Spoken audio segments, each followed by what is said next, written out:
ओम श्री वेद पुरुषाय नमः। नमस्कार। क्लास नंबर 485 श्रीमद् भगवद गीता जी शंकराचार्य जी के भाष्य के अनुसार आरंभ किया जाता है। ओम श्री सीता रामचंद्राभ्याम नमः। नमो गुरुभ्यः। ओम अथ काल देवता श्री विक्रमी संवत 2081 वैशाख शुक्ल पक्षः पंचमी आर्द्रा नक्षत्रम शुक्रवारः उत्तरायणं वसंत ऋतुः। ओम तत्सत् श्री शंकराचार्याय गुरवे नमः। तद्विद्धि प्रणिपातेन परिप्रश्नेन सेवया उपदेक्ष्यन्ति ते ज्ञानं ज्ञानिनस्तत्त्वदर्शिनः। अध्याय नंबर 4 और श्लोक नंबर 34। श्रीमद् भगवद गीता जी शंकराचार्य जी के भाष्य के अनुसार book number 10 Gita press Gorakhpur. अच्छा जी, अब इतने दिन से ज्ञान यज्ञ, किस प्रकार यज्ञ को आप आत्मज्ञान बना सकते हैं, ठीक है। अर्थात यज्ञस्य आत्मज्ञानत्वम ब्रह्मज्ञानत्वम, कि ब्रह्मज्ञानी जब यज्ञ करते हैं तो वो किस प्रकार देखते हैं कि ये यज्ञ वास्तव में ब्रह्म है। इस प्रकार भगवान ने अनेक यज्ञों को हमें बताया और साथ में हमें उन यज्ञ को ब्रह्म ज्ञान का साधन बनाने का उपाय दिया। अब यहाँ से पूरे यज्ञ का टॉपिक समाप्त होता है और एक नया विषय आरंभ होता है कि ये ज्ञान कैसे प्राप्त किया जाता है, ठीक है। तो कौन सा ज्ञान, उसमें यहाँ शंकराचार्य जी बता रहे हैं छांदोग्य उपनिषद। ये हमने कथा पहले देखी थी। छांदोग्य उपनिषद में एक कथा है जिसको रैक्व की कथा कहते हैं, जहाँ पर एक राजा को, वो महल पे बैठे हैं, खड़े हैं, और वहाँ पर दो पक्षी वहाँ से निकलते हैं और वो आपस में कहते हैं कि ये राजा जो हैं ये बहुत दान देने वाले हैं, इनकी कीर्ति बड़ी ऊंची है, लेकिन जो बात रैक्व जानते हैं उसको ये नहीं जानते हैं, और जो बात रैक्व जानते हैं उसको जानने वाला वो सब कुछ प्राप्त कर लेता है। जो मनुष्य पुण्य करता है सारा पुण्य उसको प्राप्त हो जाता है जिसको रैक्व जानते हैं। तो वो राजा बड़े आश्चर्य में पड़ते हैं कि मैं भी जो पुण्य करता हूँ वो सारा पुण्य रैक्व को प्राप्त हो जाता है। सिर्फ मेरा ही नहीं, सारी प्रजा का, हर व्यक्ति जो थोड़ा थोड़ा थोड़ा थोड़ा पुण्य करता है वो रैक्व को केवल अपने ज्ञान मात्र से ही प्राप्त हो जाता है, और जो ज्ञान को जानेगा उसको भी प्राप्त हो जाएगा। ऐसा तो इस प्रकार वहाँ भी इस तरह तुलना से बताया गया कि एक तरफ है पुण्य देने वाला कर्म जो अल्प है, अल्प फल है, और दूसरी तरफ है तत्व ज्ञान जो अनल्प फल वाला है, अर्थात जिसका फल असीमित है, अर्थात सारे फलों का उस ज्ञान में अंतर्भाव है। तो शंकराचार्य जी उसी श्रुति छांदोग्य उपनिषद की श्रुति को यहाँ लिखते हैं, यथा कृताय विजिताय। तो जैसे चौसर या चौपड़ जो भी बोलते हैं उसको, ऐसा उसका जो खेल है, उस खेल में 4 पासे होते हैं, डाइस होते हैं। अगर एक के 4 मुख होते हैं या 4 डाइस होते हैं, हमने वो गेम नहीं देखा, पर ऐसा है कि उसमें 4 पासे हैं। तो उसमें से जो कृत नाम का पासा है, तो वो 4 पासे भी ऐसे विचित्र हैं, देखो भारत के खेल, कि उसके नाम है कृतयुग और त्रेता, कृतयुग, द्वापर, त्रेता और कली, ऐसे नाम है 4।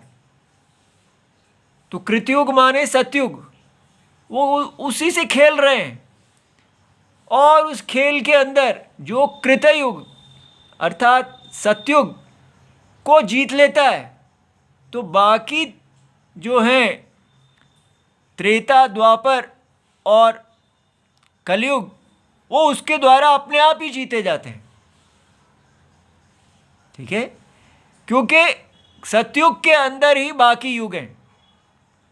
ये बड़ी कमाल की सोच है हमारे भारत की, कि छोटा वाला बड़े के अंदर है। छोटा और बड़ा दोनों इक्वल नहीं है। छोटा की डेफिनेशन ही हमारी ये है, जो बड़े के अंदर है वो छोटा है। बड़ा कौन है? जो व्यापक है। व्यापक को हम बड़ा कहते हैं और व्याप्य को छोटा कहते हैं।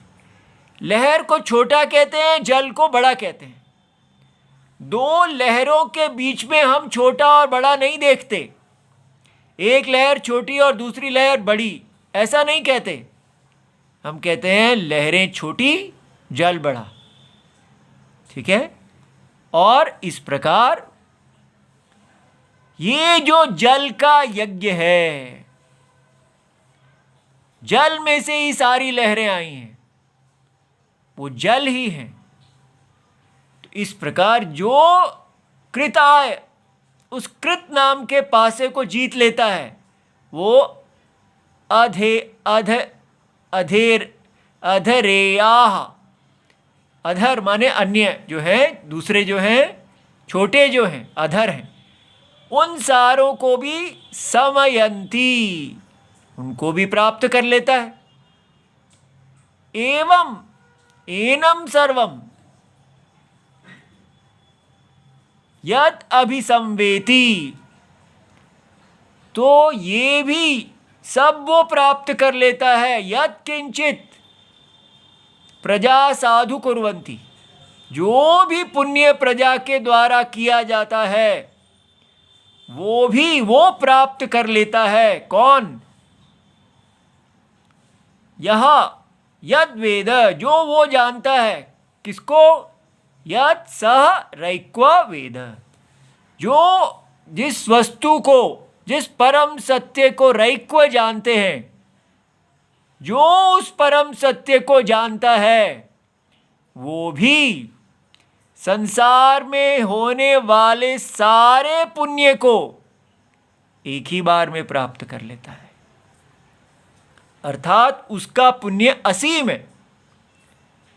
ठीक है, तो ये प्रतिज्ञा है, ये ब्रह्म ज्ञान है कि ब्रह्म ज्ञान का फल किस प्रकार का है। वो अल्प नहीं, असीमित फल है, क्योंकि सारे सीमित फल उसके अंदर ही हैं। तो अब ये बड़ा ही विचित्र है, ये हमारे भारत की प्राण है, लेकिन इस समय हमारा भारत इस प्राण से टूटा हुआ है। अभी भगवत गीता आपको बताने लगी है कि ये जो प्रतिज्ञा रूप दी गई है, ये विद्या कैसे प्राप्त की जाती है। लेकिन पहले हमें समझना चाहिए कि कौन है जो हमें इस विद्या को प्राप्त करने से रोक रहा है।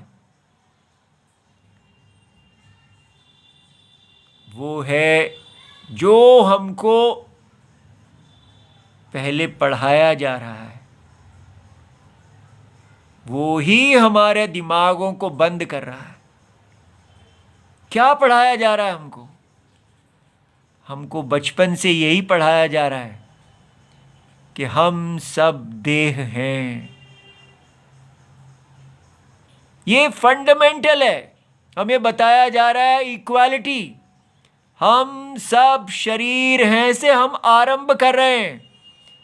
यूनिवर्सिटी हो, केजी क्लास हो, कुछ भी हो, पूरा भारत का स्टार्टिंग पॉइंट विद्या का है कि हम सब शरीर हैं और बराबर शरीर हैं। और चाहे स्त्री हो, पुरुष हो, कोई भी हो, हम सब एक एक शरीरधारी हैं। और शरीर होने से हम सबका अधिकार है कि हम सबको एक माना जाए। एकता, इक्वालिटी, इस इक्वालिटी को पूरा विश्व सबसे ऊंची मूल्य मान रहा है, वैल्यू ऑफ लाइफ। और ये ही इसी के आधार पर भारत की डेमोक्रेसी है कि सब को एक वोट मिलेगा और सब चाय वाले से प्रधानमंत्री बन सकते हैं, सब पेपर बेचने वाले से भारत रत्न अवॉर्डी या राष्ट्रपति बन सकते हैं। ये दिखाना कि हर व्यक्ति नीचे के पायदान से ऊपर तक जा सकता है, वो कहाँ संभव है? केवल पुण्य भूमि भारत में, जहाँ पर ये प्रजातंत्र है। क्या प्रजातंत्र है? कि हम सब शरीर हैं और हम सब शरीरों को अधिकार है कि हम ऊंचे से ऊंचे पद को प्राप्त करें। उसके लिए हमको पूरे साधनों की प्राप्ति का अधिकार है। राइट टू एजुकेशन, सब कुछ, सबको समान बढ़ने का, सब पौधे हैं, सब पौधों को एक प्रकार की खाद, सब कुछ मिलना चाहिए ताकि वो अपनी अपनी महत्वाकांक्षा पूरी कर सकें, जो करना चाहें कर सकें। फ्रीडम टू एक्ट, अपनी अपने सपने पूरे करने का स्वाधीनता। ये कैसा जीवन है जहां आप मुझे मेरे सपने ही पूरे नहीं करने देंगे? तो जब तक हम इसी को कहेंगे कि यही धर्म है, तो ये भगवत गीता जी काम ही नहीं करेंगी। हम अपनी वैदिक संस्कृति से कटे ही रहेंगे, क्योंकि ये बेसिक प्रमाइस, ये मूल अवधारणा कि हम शरीर हैं, ये व्यक्ति को रावण बनाती है। इसलिए इस बात को सोच पाना कि जिसको पूरा विश्व धर्म की पराकाष्ठा बता रहा है कि सबको जीवन से ही समानता का अधिकार है, उसको यहां पर रावण कहा जा रहा है। तो क्यों रावण क्यों कहा जा रहा है? क्योंकि शरीर हम नहीं हैं, ये सत्य नहीं है। लेकिन ये आप हमको कितनी बार कहेंगे? हर कक्षा में आप एक ही बात कहते रहते हैं कि आप शरीर नहीं हैं। ठीक है, क्योंकि यही शास्त्र का विषय है कि मनुष्य को अहम देहा, जो हमारा स्वाभाविक अज्ञान है, जो जन्म से ही हम इस अज्ञान में पैदा होते हैं, उस अज्ञान को दूर करने वाले चक्षु हैं ये। उसी के लिए अब यहां आ रहा है कि ये ज्ञान कैसे प्राप्त किया जाता है। लेकिन हम जब बाजार में जाएंगे तो कोई हमसे ये तो नहीं पूछेगा कि आप शरीर हो या आत्मा हो। उसको तो यही कहना है, भाई ये काम है, इसके लिए इतने पैसे मिलेंगे, बोलो करते हो? ठीक है, मैं तुमको इस नौकरी पे रखता हूँ, इस नौकरी पे तुम्हें मेरा ये काम करना है, तुमको इतने पैसे मिलेंगे। अब तुम आत्मा हो, शरीर हो, उसमें मैं क्या करूँ? तो बताइए, आपका ये जो ज्ञान है कि आप शरीर नहीं आत्मा है, उसका हमें क्या लाभ है? कोई लाभ ही नहीं है। ऐसा व्यक्ति देखता है कि जैसे हम शरीर ही हैं व्यवहार में। आत्मा की बातें कर की जा सकती हैं, लेकिन जीवन में हम शरीर ही हैं। इसलिए समानता का अधिकार ही ठीक है। ये आत्मा को बीच में नहीं लाया जा सकता। आत्मा जो है वो एक ड्राइंग रूम में बैठ के अपनी बातें करने के लिए ठीक है, ठीक है, इंटेलेक्चुअल बातें करने के लिए ठीक है, लेकिन व्यवहार पूरा देह के आधार पे ही चलेगा। अगर ऐसा हम सोच के बैठे हैं तो ये वेदांत, ये भगवत गीता कभी काम नहीं करेगी।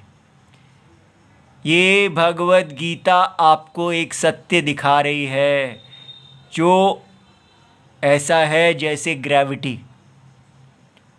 आप कहें कि ये ग्रेविटी तो आप बता रहे हैं, लेकिन ये व्यवहार में नहीं चलती है। सत्य ही व्यवहार में चलता है।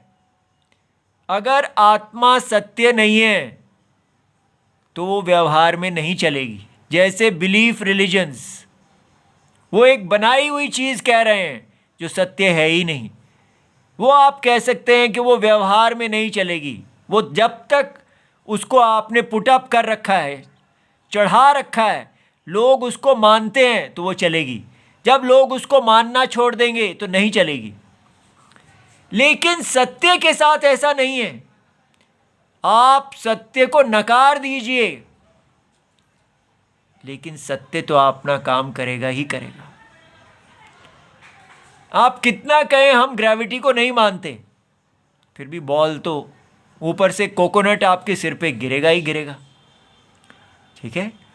नहीं मानने से वो चला तो नहीं जाएगा। इसी प्रकार अगर आप कहें हम नहीं मानते आत्मा को, हम नहीं मानते कि यहां पर एक जगत की आत्मा है जो इस देह को धारण करती है, और धर्म जो है वो देह का नहीं होता, आत्मा का होता है। देह की ड्रीम्स होते हैं। देह माने सपने, लाइक्स एंड डिसलाइक्स, राग और द्वेष। हर देह के राग और द्वेष अलग अलग हैं। मुझे ये अच्छा लगता है, तुमको वो अच्छा लगता है, बस। मुझे भी राजा बनना है, तुमको भी राजा बनना है, तो मैं अपने आप को राजा बनाने के लिए लड़ूंगी, तुम अपने आप को राजा बनाने के लिए लड़ोगे, और यही हमारी बेसिक है, बस। तो जो राजा बन गया वो राजा है, जो नहीं बन पाया वो नहीं है। हमारी लड़ाई तो होती ही रहेगी, चाहे हम पति पत्नी हैं, लेकिन अंदर से हम दोनों राजा बनने की इच्छा रखते हैं। तो वही अब दबेगा जो नीति देखेगा कि इस समय युद्ध करने का समय नहीं है, इस समय दब जाने का है। तो नीति को देखते हुए हम दब जाएंगे, और नीति को देखते ही युद्ध दोबारा आरंभ कर देंगे। तो संसार में पावर का युद्ध तो रहेगा ही रहेगा।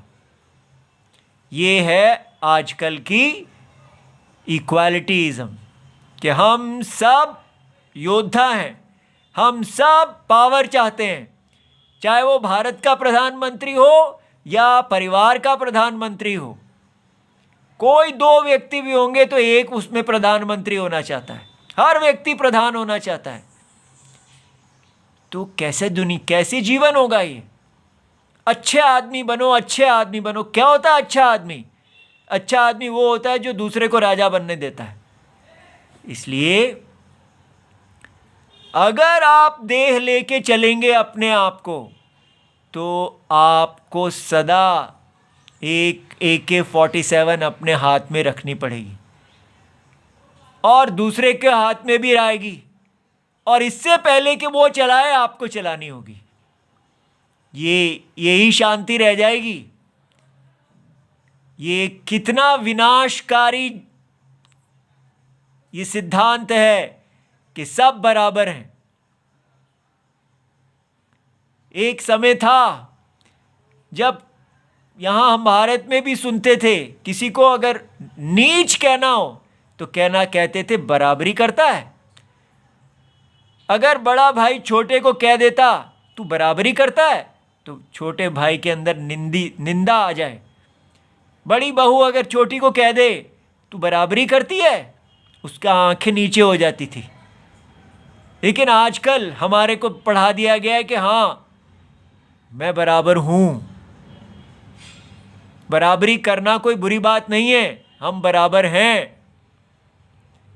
अगर हम ये शरीर हैं तो भोक्ता हम सब बाजार में कंज्यूमर्स हैं, हम सबके सपने हैं, हम सब बराबर हैं ये। लेकिन अगर हम आत्मा हैं तो हम बराबर नहीं हैं। क्यों? क्योंकि आत्मा परम सत्य है। उस आत्मा का एक ही शरीर नहीं है, उसके अनंत शरीर हैं। एक ही आत्मा के अनंत शरीर हैं। जैसे आपके शरीर में जो आत्मा सिर में है, वही आत्मा आपके पैर में है। अगर आपके पैर को हाथ लगाते हैं तो आप कहते हैं मुझे हाथ ना लगाओ, आपके सिर को हाथ लगाते हैं तो आप कहते हैं मुझे हाथ ना लगाओ। अरे भाई, आप बताओ, आप सिर हो या पैर हो? अरे भाई, मैं इस सारे शरीर का आत्मा हूँ, आप कहीं भी हाथ लगाएंगे मुझे ही लगेगा। अच्छा, आप इस सारे शरीर का आत्मा हैं? हाँ, इसलिए मैं ये इस सारे शरीर का ये पूज्य सिर भी हूँ, और ये पैर जो उनकी तुलना में नीचे हैं वो भी मैं हूँ। ऊंच और नीच सब मैं ही हूँ, आत्मा हूँ। ठीक है? ये हाथ, ये शरीर आदि कट जाता है, लेकिन मैं नहीं कटता हूँ, मैं इसका आत्मा हूँ।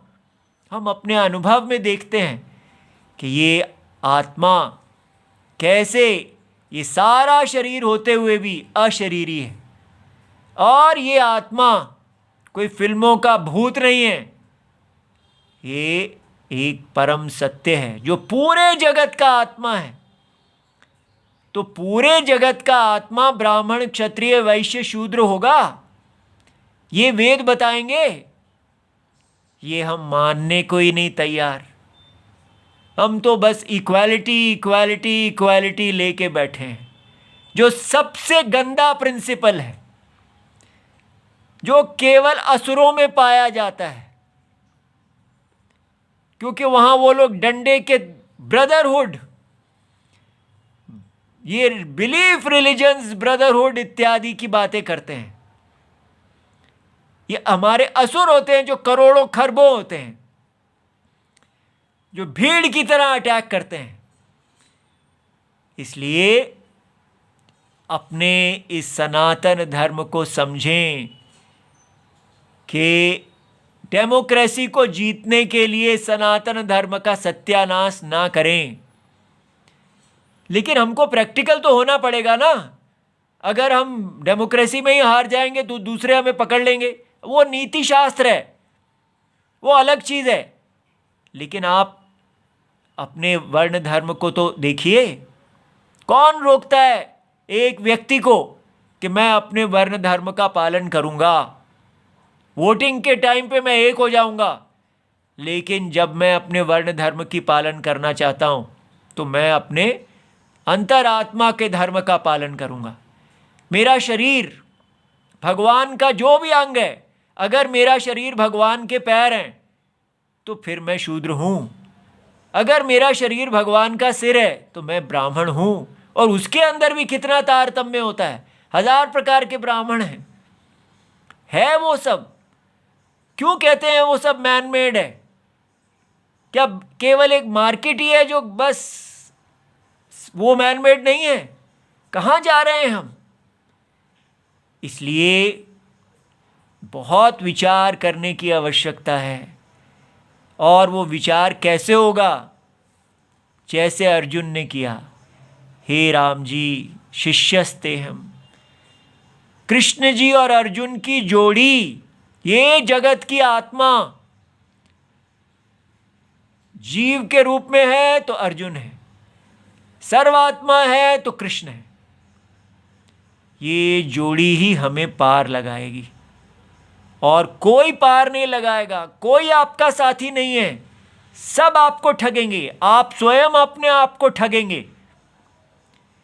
केवल अंतर की आत्मा ही है जो आपको नहीं ठगेगी, जो आपको अपना शत्रु बनने से बचाएगी। ये है हमारा वैदिक धर्म। कहाँ हम डेमोक्रेसी, इक्वालिटी इत्यादि के चक्कर में पड़ गए हैं। अब देखिए, कितना सुंदर श्लोक आपको आ रहा है पास। भगवान कहते हैं तत् एतद् विशिष्टम ज्ञानम, ये जो ऐसा विशिष्ट ज्ञान है जिसको भारत में अनेक मुनियों ने, अनेक स्त्रियों ने, अनेक पुरुषों ने, हर वर्ण ने, सब ने, पूरे भारत ने, भगवान के सारे शरीर के अंगों ने, हर जीव ने जन्म जन्म की तपस्या के बाद अपने आप को परिपक्व करते करते इस ज्ञान को प्राप्त किया है, ऐसा विशिष्ट ज्ञान। तर्हि केन प्राप्यते, अर्थात केन उपायेन, किस उपाय के द्वारा इसको प्राप्त किया जाता है। तो इस श्लोक में इति उच्यते। देखा शंकराचार्य जी कैसे ये कनेक्ट करके देते हैं हमको। तो उसमें कहा जाता है, श्लोक बताते हैं आपको ये ज्ञान कैसे प्राप्त करना है। तद विद्धि, तद ज्ञानम विद्धि, उसको जानिए। प्रणिपातेन, पूरी तरह, पात अर्थात पात माने गिरना, गुरु जी के आगे पूरी तरह समर्पण करना, जैसे अर्जुन ने किया। शिष्यस्तेहम शाधि माम त्वाम प्रपन्नम, मैं आपके आगे पूरा समर्पण करता हूं। क्यों? क्योंकि जिस आत्मा का ज्ञान है वो बुद्धि से नहीं जानी जा सकती, वो केवल उसी गुरुजी से जानी जा सकती है जो अपने गुरुजी से, गुरु शिष्य परंपरा, भगवान की परंपरा से ज्ञान प्राप्त है। तो तद्विद्धि प्रणिपातेन, और फिर वहां आपको क्या करना है। परिप्रश्नेन, उनको प्रश्न पूछने। ये देख रहे हैं बिलीफ रिलीजन्स जो हैं वो क्या कहते हैं, नो प्रश्न। ये तो मैटर ऑफ बिलीफ है, अकल की बात नहीं है, नकल की बात है। और यहां देखिए परिप्रश्नेन, खूब जाते ही गुरुजी को खूब प्रश्न पूछो, लेकिन ऐसे ही जाके प्रश्न नहीं पूछने लगो। सेवया, उनके प्रति सेवा भाव रखो, उनका हृदय जीतो। आप जाके कहें नहीं मैं तो ऑब्जेक्टिव पर्सन हूं, प्लीज आंसर माय क्वेश्चंस, जैसे कि कोई कॉलेज का स्टूडेंट जाके प्रोफेसर से बात कर रहा है। यहाँ ये सिस्टम नहीं है। आप जाते हैं उनके आगे शरणागत होते हैं, अपने अहंकार को नीचे छोड़ते हैं, उनकी सेवा करते हैं, उनकी दास्य करते हैं, उनको सुखी करते हैं। नहीं नहीं ये सब हमसे नहीं हो सकता, ठीक है। हमने कभी अपने बाप की सेवा नहीं की तो गुरु की सेवा क्या करेंगे। ये आजकल के संस्कार हैं कि मैं सत्य जानने आया हूँ, नौकर बनने नहीं आया, किसी को चाय नहीं पिला सकता मैं। इक्वालिटी, सेवा क्यों करवानी है भाई तुमने। मैं प्रश्न पूछ रहा हूँ, उत्तर दो, दे सकते हो तो दो, नहीं तो रास्ता पकड़ो। ये आजकल के हमारे संस्कार, ठीक है। या अगर सच में ज्ञानी हो तो मेरे प्रश्नों के उत्तर दो, उसको चैलेंज करो। तो ऐसा अहंकार लेके बैठे रहेंगे तो कुछ भी प्राप्त नहीं करेंगे। उपदेक्षन्ति ते, आपको उपदेश करेंगे। ज्ञानम, कौन? ज्ञानिनः, जिनके पास ज्ञान है। तत्वदर्शिनः, ये दो शब्द प्रयोग किए गए हैं। इसका उत्तर शंकराचार्य जी बहुत अच्छा समझाएंगे। क्यों यहाँ केवल ज्ञानी कह देना चाहिए था, तत्वज्ञानी क्यों नहीं कहा, क्यों साथ में कहा है। तो इसका भाष्य में हमें बताया जाएगा। तो इसका भाष्य अभी हम नहीं पढ़ पाए, समय हो गया है। कल इसके भाष्य को पढ़ेंगे और एक एक चीज़ भगवान बताएंगे कि किस प्रकार आपने प्रश्न पूछने हैं, ठीक है। देखिए थोड़ा सैंपल ले लेते हैं। कथम बंधः, कथम मोक्षः, का विद्या, का च अविद्या, ऐसा। ठीक है, कैसे बंधन का क्या हेतु है, मोक्ष का क्या हेतु है, ये विद्या क्या है, ये अविद्या क्या है, ऐसे प्रश्न गुरुजी को पूछने चाहिए। ठीक है, और उनको वो आपके इन प्रश्नों का उत्तर देंगे। तो कैसे भगवान शंकर को पता है कि जब कोई विद्यार्थी इस प्रकार से जाएगा तो भगवान कृष्ण वहाँ होंगे आपके प्रश्नों के उत्तर देने के लिए। हम कहें भगवान ये तो आपने तब भगवत गीता लिखी और कही और आप चले गए, पता नहीं गुरुजी मिले या ना मिले।